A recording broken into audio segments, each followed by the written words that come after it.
Gaza నగరంలో విస్తృత దాడులకు ఇజ్రాయెల్ సిద్ధమైంది. ఇప్పటివరకు నగరాన్ని వేడని పాలస్తీనియన్లు వెంటనే ఇతర ప్రాంతాలకు వెళ్లిపోవాలని ఇజ్రాయెల్ రక్షణ మంత్రి ఆదేశించారు. ఇదే వారికి చివరి అవకాశమని సామాజిక మాధ్యమం ఎక్స్లో పోస్టు చేశారు. గాజా నగరాన్ని వేడని వారిని హమాస్ మద్దతుదారులుగా గుర్తిస్తామని రాసుకొచ్చారు.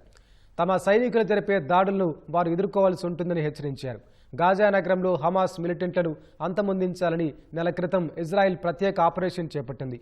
ఇప్పటికే 4 లక్షల మంది నగరాన్ని వీడి దక్షిణ ప్రాంతానికి తరలి వెళ్లారు. డబ్బులు లేక ఆరోగ్యం క్షీణించి వందలాది మంది గాజా నగరంలోనే ఉండిపోయారు. మరోవైపు గత 24 గంటల్లో గాజా పట్టీపై ఇజ్రాయెల్ జరిపిన దాడిలో 16 మంది పాలస్తీనియన్లు మృతి చెందారు. గాజా నగరంలో శరణార్థులకు ఆశ్రయం కల్పిస్తున్న పాఠశాలపై ఇజ్రాయెల్ జరిపిన వైమానిక దాడిలో 7గురు చనిపోగా 10ల సంఖ్యలో గాయపడ్డారని షిఫా ఆసుపత్రి వర్గాలు తెలిపాయి. నగర శివారులో తాగునీరు ట్యాంక్ వద్ద గుమిగూడిన స్థానికులపై ఇజ్రాయెల్ మరోసారి దాడి చేసిందని వెల్లడించాయి. ఈ దాడిలో 5గురు మృతి చెందారని తెలిపాయి.